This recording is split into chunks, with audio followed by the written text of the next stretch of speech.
Suffering is not random. It is not a punishment handed down by fate or an accident of circumstance. Most suffering is born from inner division, the quiet war between who you are and who you pretend to be. When you deny your true nature, life responds with resistance. Every step feels heavy, every success feels empty, and every relationship feels slightly false. This pain is not your enemy, it is a signal calling you back to yourself. From childhood we learn to adapt, we shape ourselves to be accepted, prioritized and protected. Slowly, without realizing it, we trade authenticity for approval. We wear masks that earn us love but cost us truth. The more convincing the mask, the deeper the suffering becomes, because the soul cannot breathe in disguise. What you suppress does not disappear, it waits, and it demands to be seen. You may call it anxiety, exhaustion or confusion, but at its core is a simple refusal, the refusal to become who you truly are. Life then applies pressure. Patterns repeat. The same disappointments return in different forms. This is not bad luck, it is the unconscious insisting on growth. Pain persists until awareness arrives. To choose who you truly are is not a comfortable act. It requires the courage to face your shadow, the parts of yourself you were taught to reject. Anger, sensitivity, ambition, depth, stillness, whatever was deemed unacceptable seeks integration. When you stop fighting these parts, they transform from destructive forces into sources of strength. Authenticity is not rebellion against the world, it is alignment with your inner law. When you live from this place, suffering changes its role. It no longer dominates you, it instructs you. Life becomes less about pleasing others and more about honoring truth. The moment you stop betraying yourself, existence stops punishing you. You will suffer as long as you live someone else's life. Freedom begins the instant you choose your own. Hardship, loss, rejection, failure, yet experience it in entirely different ways. This difference reveals a deeper truth. Pain becomes suffering only when it collides with unresolved inner conflict. When there is harmony inside, outer challenges remain unmanageable. When there is division inside, even minor difficulties feel unbearable. Inner conflict begins when a person lives in contradiction to their true nature. One part of the self knows what feels right, meaningful and authentic, while another part seeks approval, safety or control. This split creates constant tension. You may pursue goals that do not resonate with your inner values.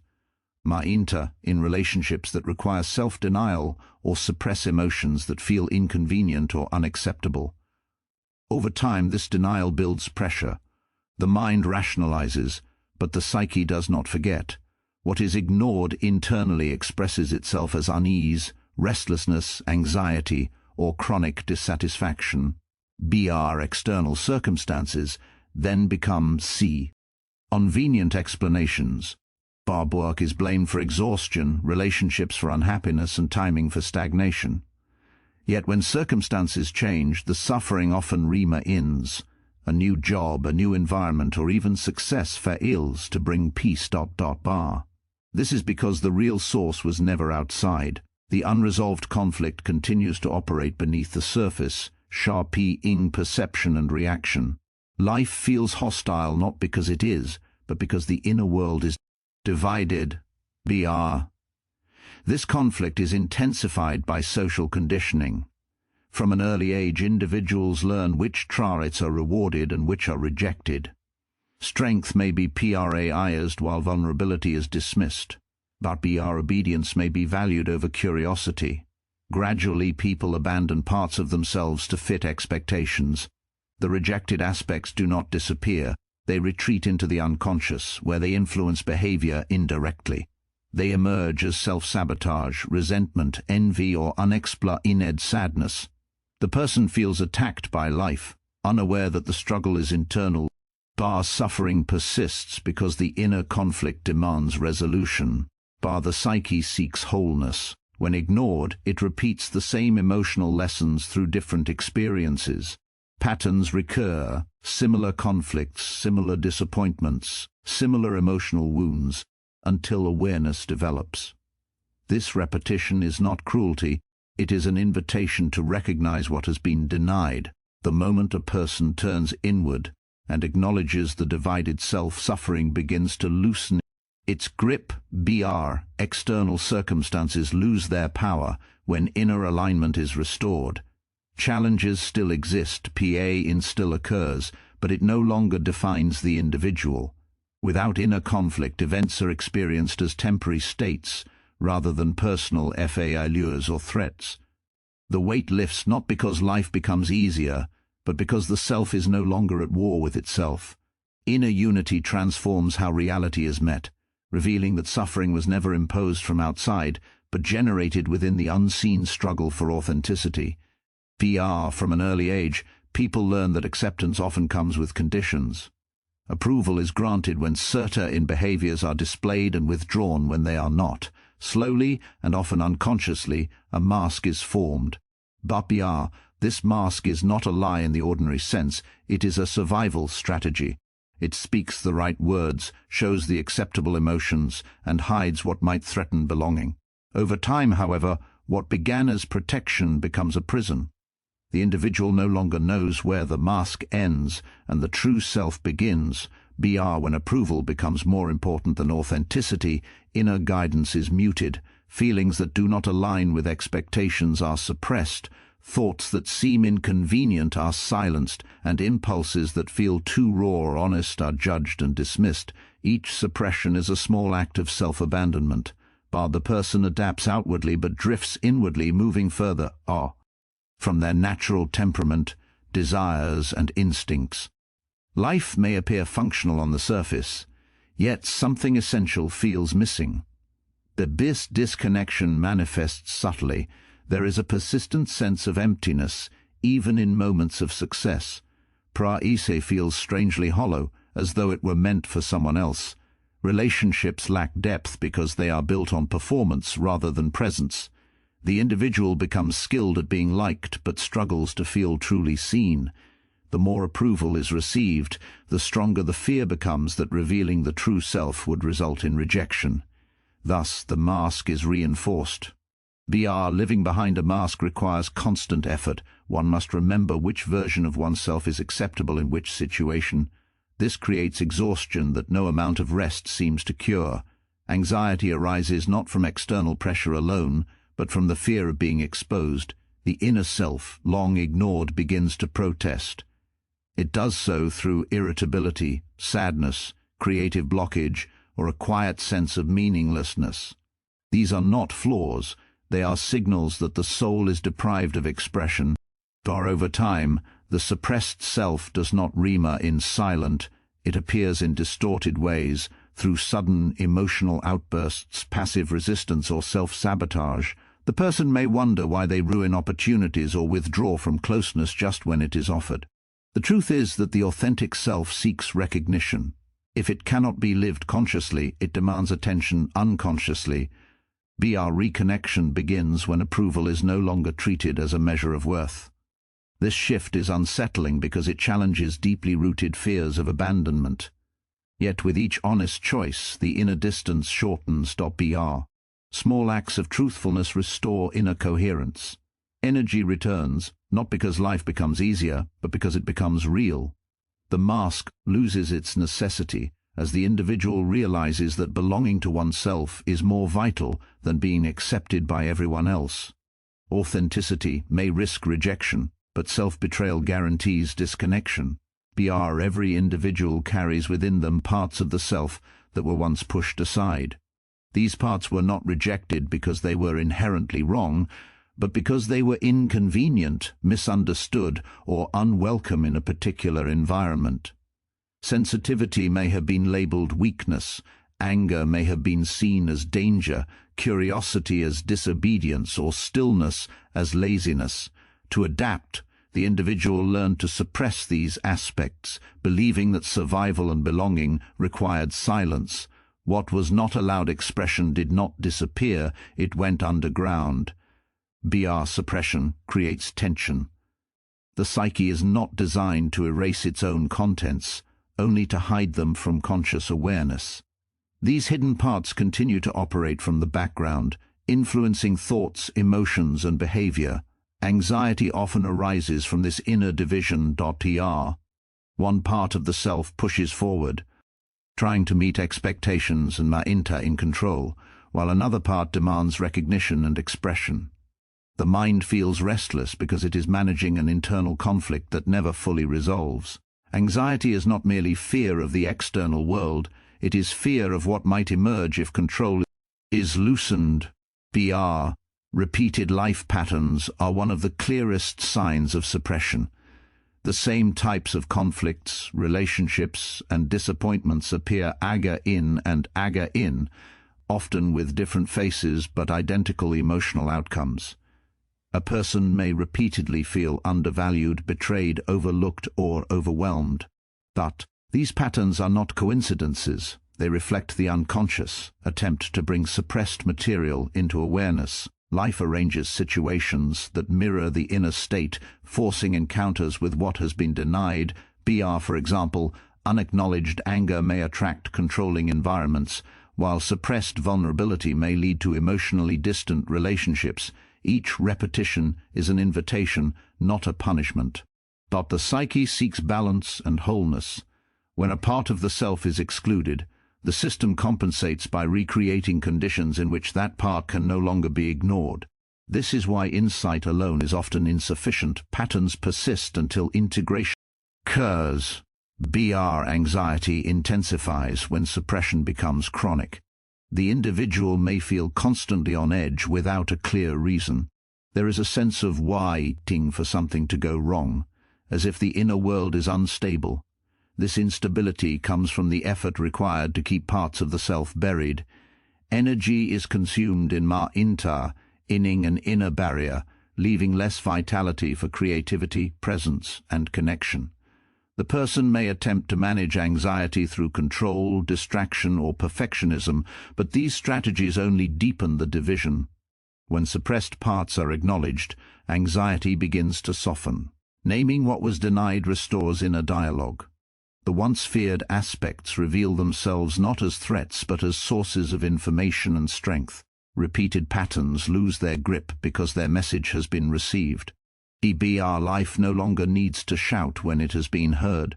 Wholeness does not come from eliminating uncomfortable traits, but from allowing them a conscious place within the self. Pa-in is often experienced as something to be avoided, resisted, or eliminated as quickly as possible. It is labeled as weakness, fa-ilure, or misfortune. Yet Pa-in is not arbitrary. It arises with intention, carrying information that the conscious mind may not yet be willing to face. Rather than being an enemy, Pa-in functions as a messenger, emerging precisely where awareness is lacking. When life feels unbearable, it is usually because something essential within the self has been ignored, denied, or left undeveloped. Emotional Pa-in intensifies when a person continues along a path that no longer aligns with their inner truth. The discomfort begins quietly, as unease or dissatisfaction, but grows louder when dismissed. Pa-in persists not to punish but to redirect. It demands attention where complacency or fear has kept awareness asleep. Without Pa-in, many individuals would never question their habits, relationships, beliefs, or identities.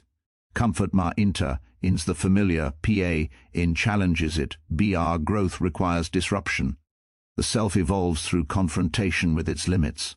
Pa-in marks the boundary between what has been outgrown and what is still being clung to.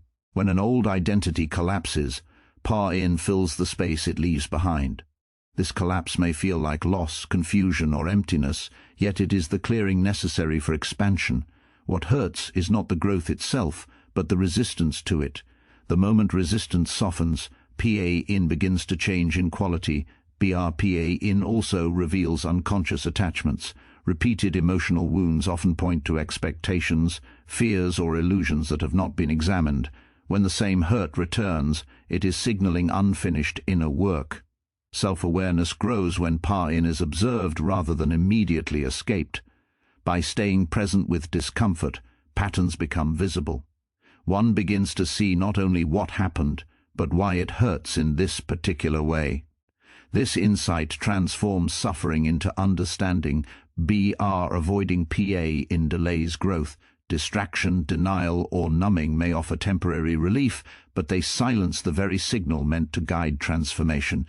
The unresolved PA then resurfaces in other forms: burnout, anxiety, emotional withdrawal, or physical tension.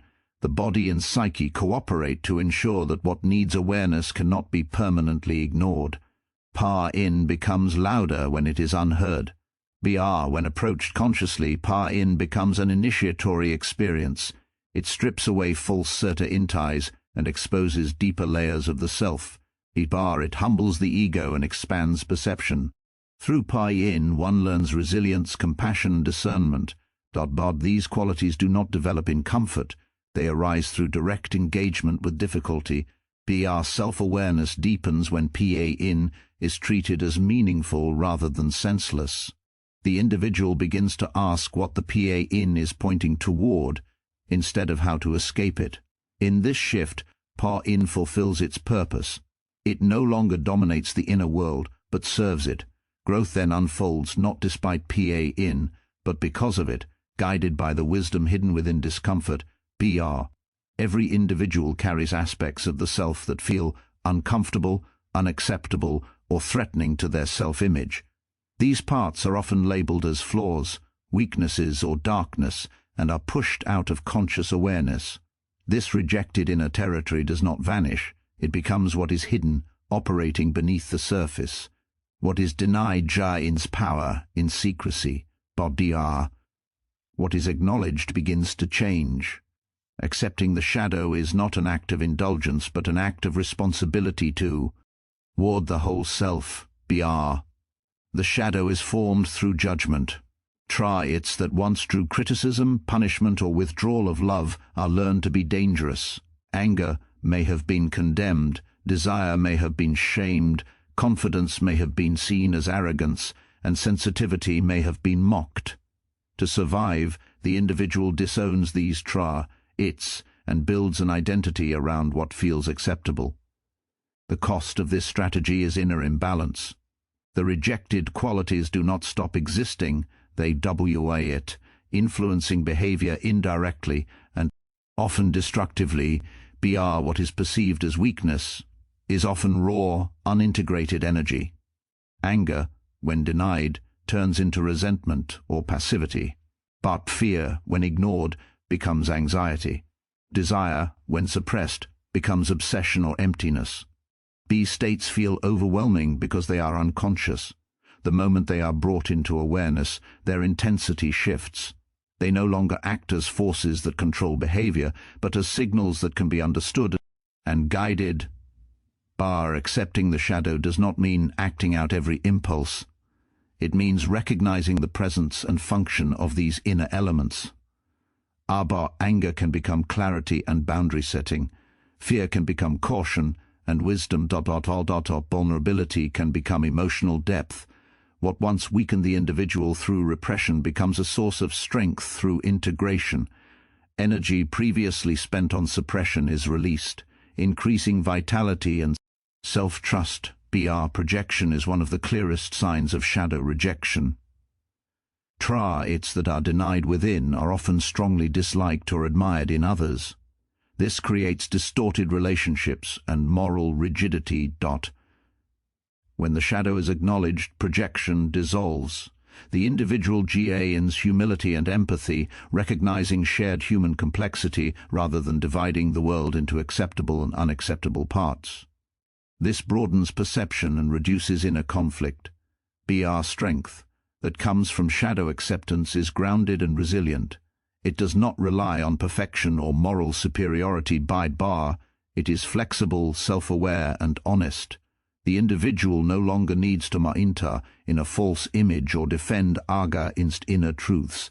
This inner coherence creates confidence that is not reactive, because it is rooted in wholeness rather than control. By turning toward what was once feared, the individual lost parts of the self. Weakness transforms not by elimination, but by understanding. The shadow, once a source of shame, becomes a reservoir of insight and power. In this integration, the self becomes whole, and true strength emerges from the courage to see oneself completely. Self-betrayal occurs in quiet moments long before it becomes visible in life. It happens each time an inner truth is ignored to preserve comfort, approval, or safety. These moments seem small, even reasonable, yet their accumulation creates a deep fracture within the self. Authentic living begins where this pattern ends.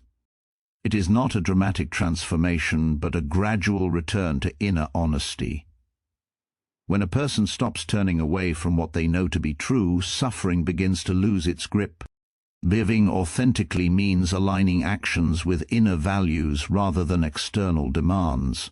This alignment is not effortless, because it often requires choosing discomfort over familiarity. The cost of inauthenticity, however, is far greater. When thoughts, emotion, the self learns not to trust itself. Intuition grows int, and decision-making becomes fearful and over-calculated. The individual may appear functional, yet feel deeply disconnected. This disconnection is the root of much psychological PA. Authentic living restores inner trust. Each honest choice IRS the relationship with the self.